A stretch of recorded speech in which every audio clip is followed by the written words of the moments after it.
this that both lead to problems and need to be addressed. One is what happens is in these warehouses, there'll be four shelves, and one you'll see.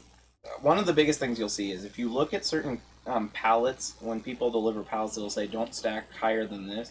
And they do. The reason that you don't want to stack higher than that is because it becomes structural integrity becomes you put too much weight on the bottom one, it'll cause it to tip. A good example is you can stack pallets of soda 4 high. You cannot stack bottles of water 4 high because soda is compressed and has air in it to help push up on the surface, but water bottles don't. And so, if you see someone in a rush and they stack 2 pallets of soda on top of a pallet of water bottles and don't notice it, you'll see the water bottles get crushed and shoot water all over the place. That's bad. It's a problem. And so they'll say, don't stack more than 2 high on pallets, and you'll see things like that. Well, in warehouses, another thing you'll see is it's 4 high, and I can't find a ladder, but I need to get this done now, and they'll climb up the shelves. No. Which is a no-no. Because it could die? But yeah, it is a no-no, and I've seen it happen in plenty of places. I've seen it ignored in plenty of places, because it's just the norm. Well... And usually it'll be alright.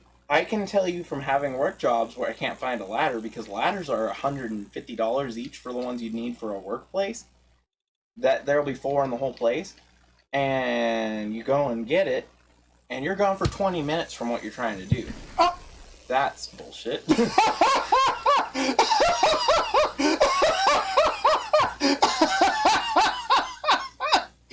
the first. That's bullshit. It was funny. It was funny, but it was funny bullshit. But yeah, so you'll see, if you're in a warehouse, you can't take 20 minutes to look for a ladder. Nope. So I'm going to go climb up the shelf and grab that, because I need it.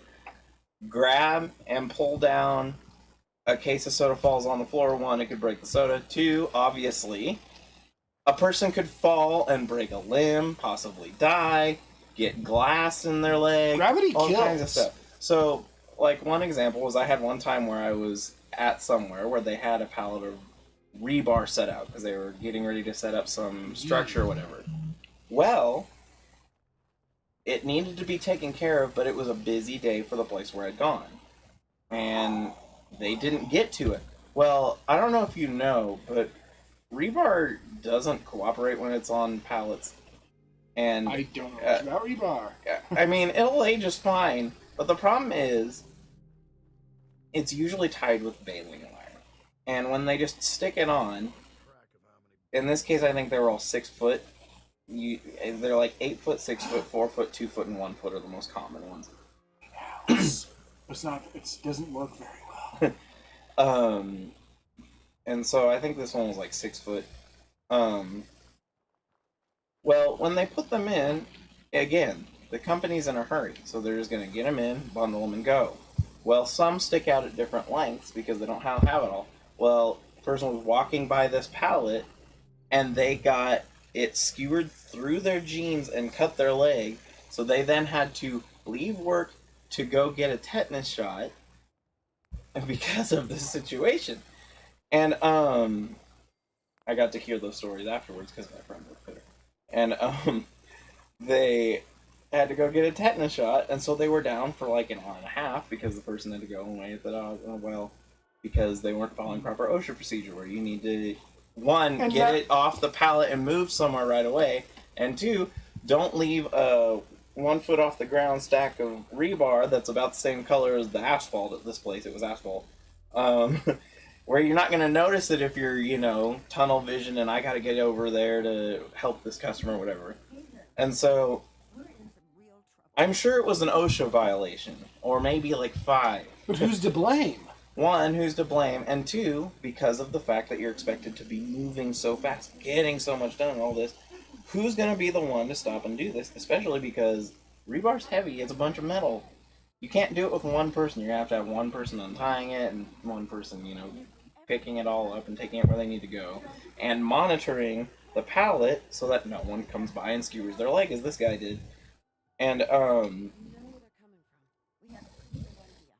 so, but the precedent had been set at this place of, well, we'll get to it later. Hyper-idolizes. Oh. You good. Oh, it's an awkward way to have a conversation. Finally noticed. All that Took you this long to notice, huh? No, I didn't mean like. social distancing conversation. This isn't the sort of thing I'd normally bother anyone else with, but Ooh, relation quest. I've got this issue with my sister, Nat, becoming me. Why can't? One Piper's enough already. So, what's the issue? Seriously, though, I mean, think about the life we lead.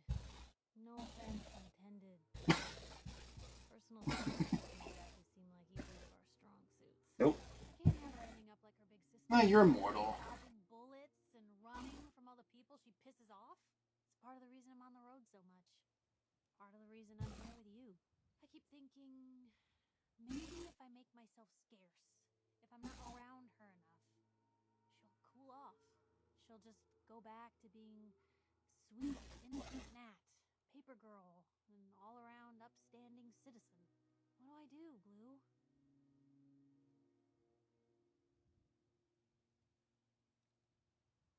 I think just love is probably the nicest I don't one. think any of these are really great. Love her. Family's precious.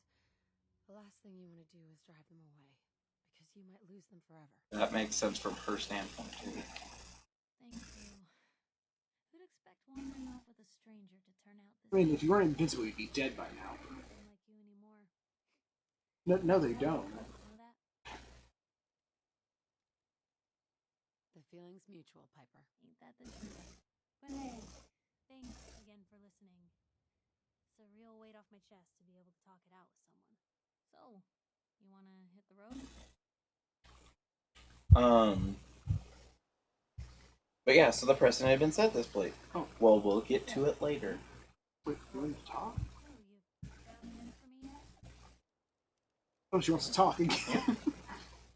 Is something... Yeah, but just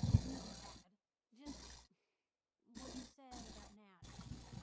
I've been going over it. I just said 4 what? seconds. I've been going over it again and again in my head.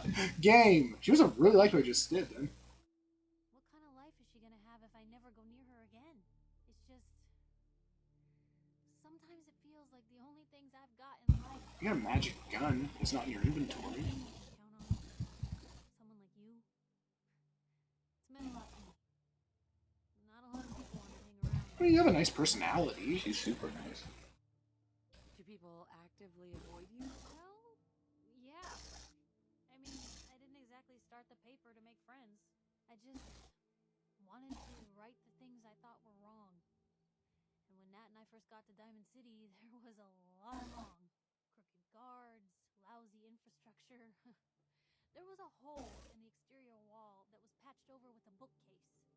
One bookcase. That's it. I started the paper more as an act of desperation than anything else. Turned out I wasn't the only one who wanted things to change. After the first couple of editions, people may not have agreed with what I said, but everyone's listening. One bookcase, not even 17. No, but now you can even tell where the hole was. Brick, real mortar, all the same paper. When that first edition hit the fan, I felt like I'd finally done something worth doing. But afterwards, things changed. People didn't want to talk anymore. Overnight, I'd gone from being Piper, friend and confidant, to Piper, the nosy snoop. A lot of folks, they haven't treated me the same since. It started to feel like the only person I could count on was my little sis. That was a long time ago. People can't still treat you that way. You'd think, but if anything, it's gotten worse.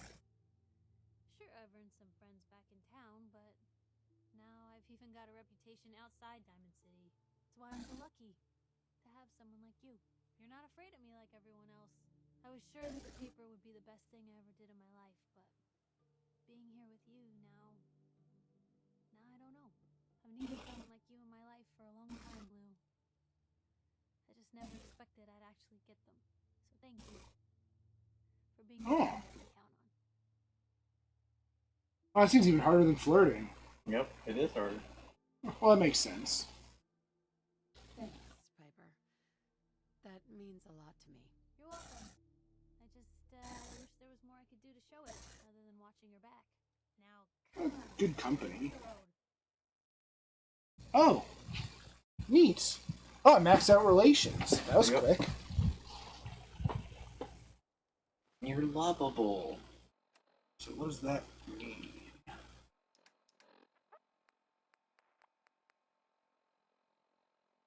Oh. Oh no. That's not fair. That's not great since I never succeed speech challenges, but Well, you've upped your charisma by 2, though, so Yeah. that might help on regular ones that aren't. I guess romance is just extremely. She must be very uninterested. I wonder how that works since we're not going to do that anyway.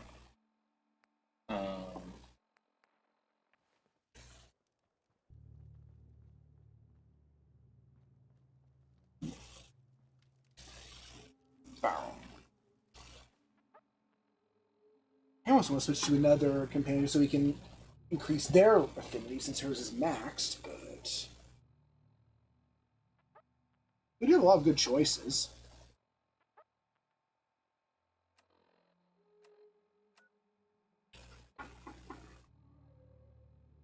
Sanctuary Hills' happiness is as a warning sign for some reason.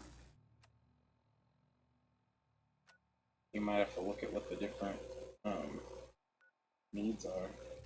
All of them seem to be met. They're just in a bad mood.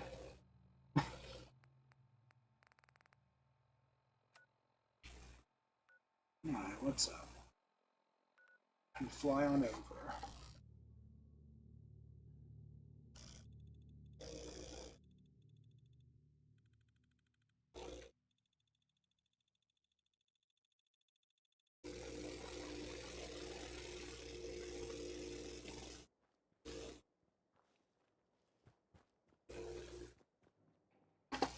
Alright, what's the problem?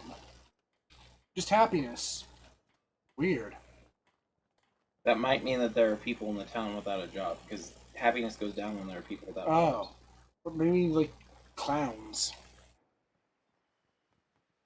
Well, it's a problem because good luck finding people in this town. jobs. Specifically this town. I just wait till night and then, like, ambush them when they're asleep. And to see if they're all assigned. I mean, I know they aren't, because I haven't been assigning party members, because on the chance I'm going to be moving them around more. Apparently that could be a problem. Why are you always holding your gun out like that? It's bad gun etiquette. Okay, so, but anyway. So yeah, they'd set the precedent. We'll work on it later, but we'll just leave it here for now, which was unsafe. I mean, it's... You can... Yeah. And those kind of things. I have a feeling, I don't know, I have a feeling though, if someone said, hey, this isn't safe here, they would have been like, well, we don't have anyone to work on that right now. And if people brought it up again, they might have been like, will you stop talking about that? We have other stuff to do, or whatever, you know, and Yeah. made it It an sounds like this thing uncomfortable that can't situation. be just disregarded, but it absolutely can. Yeah, and so, but that's the kind of things you'll see happen with that, is you'll have a lot of places where, because of this new set precedent where there are rules that are not followed, They're not... they well, become Not written the- rules, they're social rules. Yeah, what happens there exactly is you have a social rule supersede or a law or a company rule or whatever, because it works better in that situation. And is kind of, I guess, the inverse of what I was saying with the rural versus urban issue, where instead you have an expectation set and people who just outright ignore it. And so you have these situations that develop where it's an expectation to do other than what is best. You're gonna have a lot of, because the other thing is, anyone who you're not working with, you can assign and then just either reassign them if you remember, or if you don't remember, then Here, I put some stuff here. Go gather the stuff I just put here. yep. I don't know what that means, but just do it. She run. She's definitely my favorite human.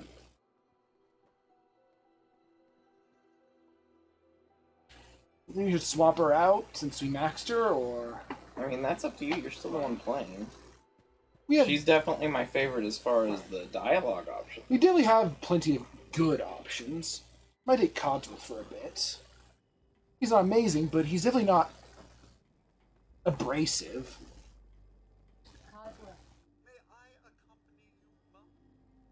Yeah. Now you need to worry about your equipment ever.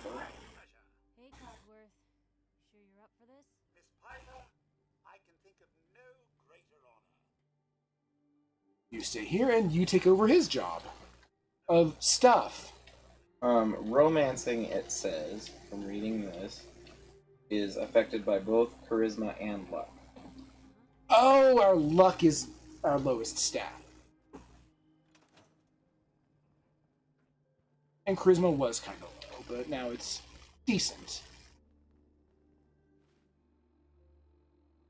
Alright, that should at least help.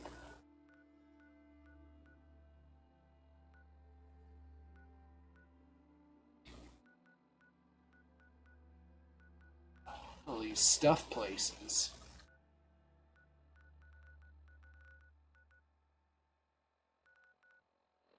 Whoa. My bad. Oops.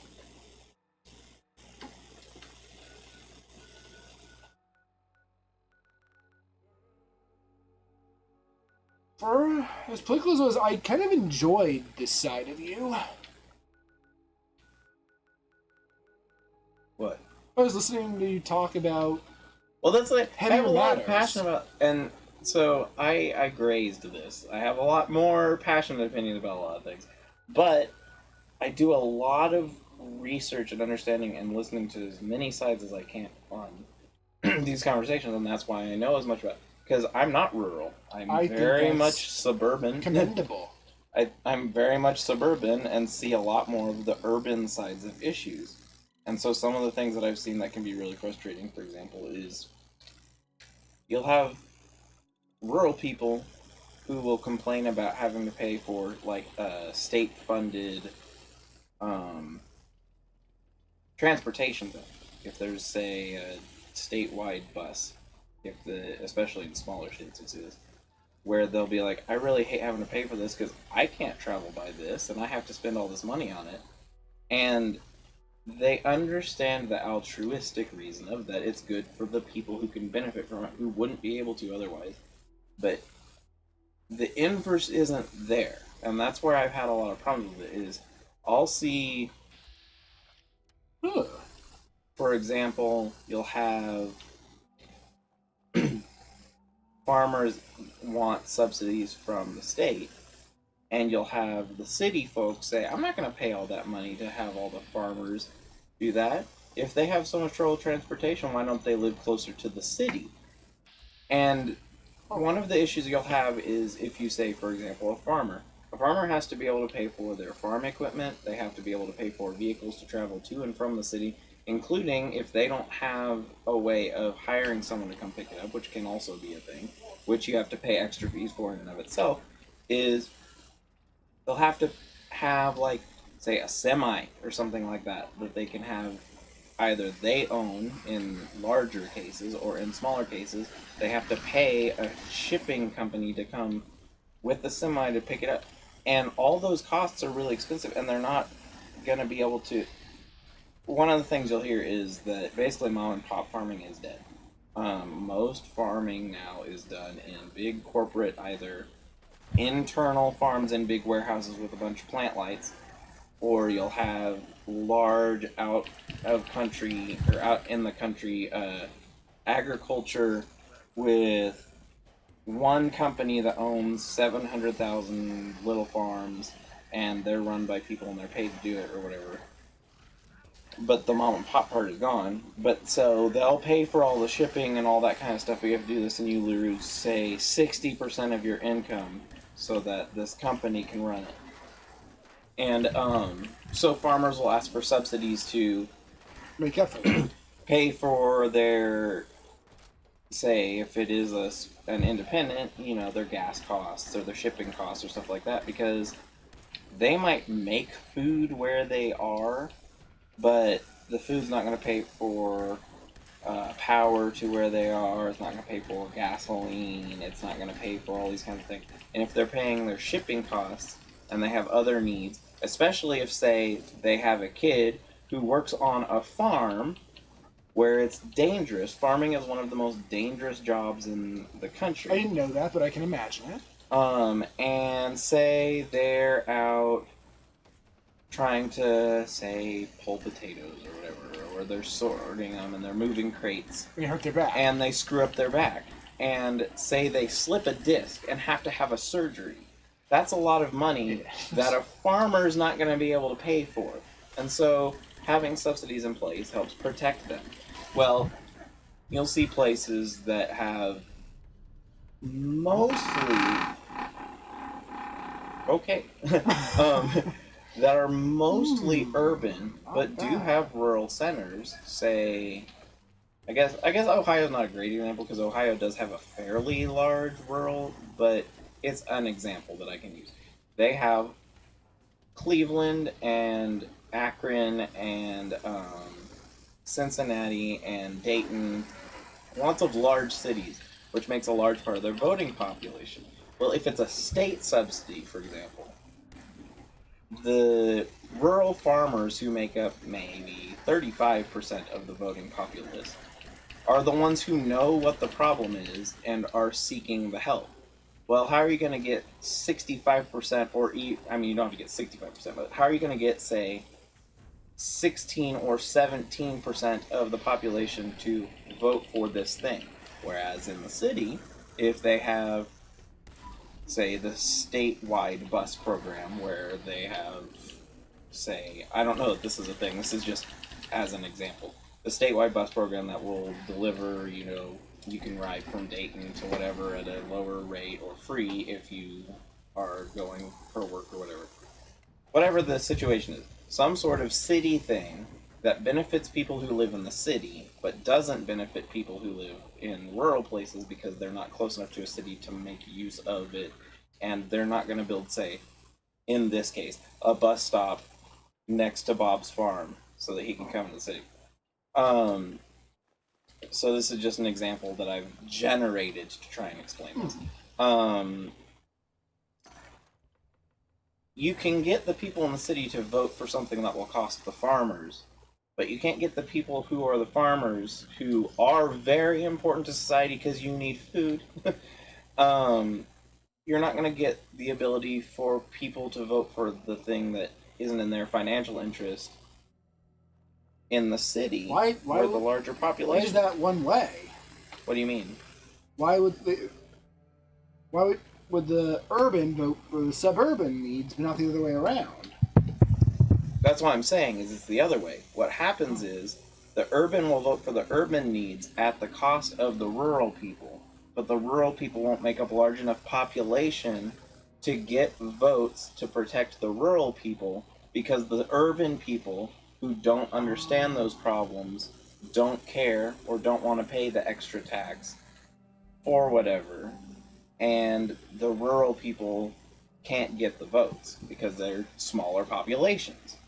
And so you'll see that with, and this is a touchy subject that I will skirt past as much as possible, but will address with relation to this, is with national elections you see it a lot, where especially it's come up in the last 30 years, a few times, where the rural population will vote one way and the urban population will vote another, because usually politically the lines are urban tends to be Democratic and rural tends to be Republican, because when you have what are you? a Soltron, That's new. one of what the do you do? one of the Oh, I don't like this. Oh no, you're durable. This is gonna hurt, isn't it? so Oh god, that hurts. There are definitely assumptions that are developed from this that aren't accurate. A lot of times what you'll see is that people will assume, for example, that rural people vote a certain way because they're selfish. A lot of times Or what they're you hear. stupid. Yeah. And where that comes from is because, as I said, they don't understand Oh, where whoa. the... That apparently was very powerful. Oh, I can't stim pack him. That makes sense. Okay, that's a new robot type. And they're very scary. And it's an assumption out of ignorance that there's certain reasons that are the easy answer. They're dumb. They whatever. Whereas in reality, what you'll see with a rural voter, for example, a rural voter, I have people in my family who live rural, and so I've heard their sides of several of these, where they do know a lot about, and they know both sides. They know, for example, well, the bus system in town, if they say they live in, I guess more commonly you'll see this with the county, where there's a county bus system to drive from smaller town to the main town and back. And they'll pay the county tax for that bus service, even though it doesn't affect them very much because they live far enough out that they have to have a truck to do whatever, and so they drive into town. One of the big ones you'll see is things with like carbon taxes affecting rural places, because rural places have to have certain things that will not fit with that carbon tax unless there's a massive overhaul of the way things are changed that just financially can't be done in 10 years.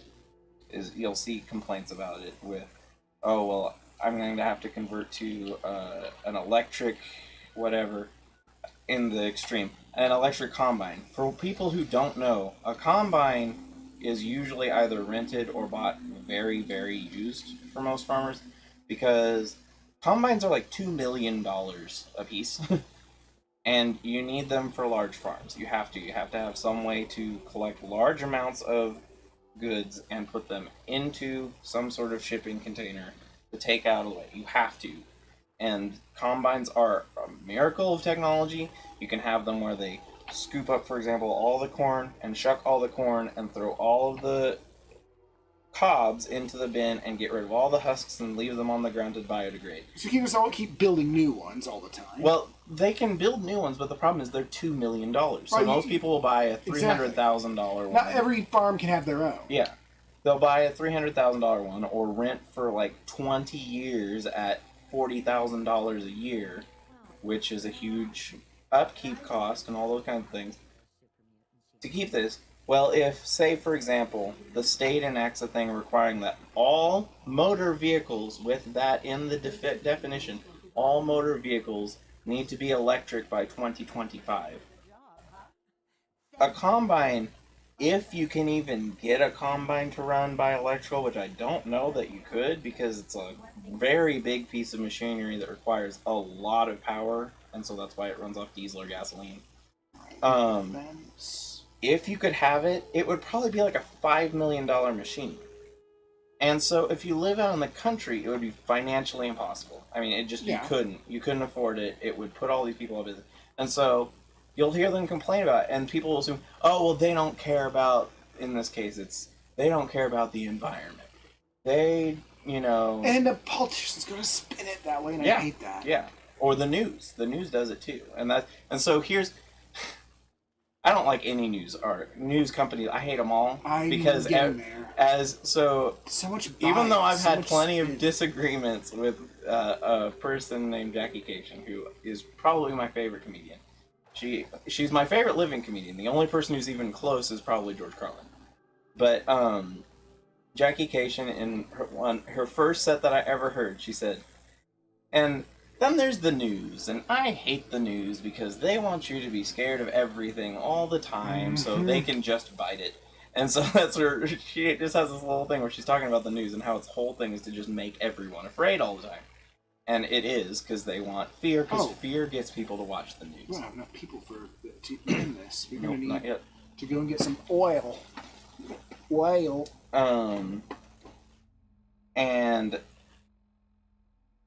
But yeah, so the news sides with the most popular opinion in India. Well, every once in a while you'll have, say, a news company or whatever who disagrees and they'll catch hell or whatever. And so one of the big examples of that is CNN has historically been the neutral one, MSNBC has historically been the left one, and Fox News has historically been the right one as far as politics are concerned, although that's skewed in modern times. Right, because towards the Republicans. Yeah. I just catch glimpses of it now because that's what my family watches. And always, the right is always right and the left is always wrong. Yeah. On everything. And I think that's as dumb as the other way. But Mhm. I do have to say, having heard all the things I've heard from different people, especially in the last couple of years, I don't like Fox News. I find them to be just as divisive as any other news. But what ends up happening is, especially right now, you have MSNBC who sides with the left. That's just what they do, and that's fine. That's legal. There's nothing illegal about it, although sometimes I do think that the way that they side is assumptive of things that can be destructive. And then you have CNN, which has historically been the centrist one. They tend to just try and report facts, I think that's what which you was should do. fine until recently. They found out it's easier to make money by siding with the most popular, i.e., because of how many people there are and where they live, more urban, therefore traditionally more left, although not always, which I understand that it's not that black and white. And then you have Fox News, who always sides with the right. Well, the reason that you hear more about Fox News' BS is because most people live urban. And if they live urban, they live in city centers, which means that they tend to have political opinions which side with the city centers, which are usually more left. Which means that you have a larger populace who has opinions that align with one side, hearing the other side in a mainstream outlet talking about things that they disagree with. And since the average person, one, doesn't have the time and doesn't have the energy and sometimes doesn't care, they won't try and figure out why that other opinion exists, and this is where those assumptions come from. All of the people who live outside of the city Oh, yeah. watch Fox News and hate all of X.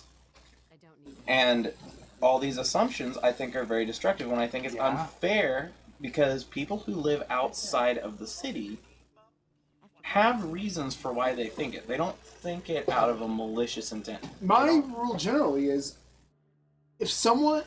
generally people have a reason for what they do and what Yeah. they believe. Yes. People can almost always justify it to themselves at least. Yes. It's never just it's not because they're bad or because they're stupid necessarily. It's because, well, you don't know. So one of the things I've seen, and I've seen it happen with people who I've talked to who used to live in the city and now live in the country because of issues they had in the city that made them feel unsafe and they left. The longer they lived out of the city,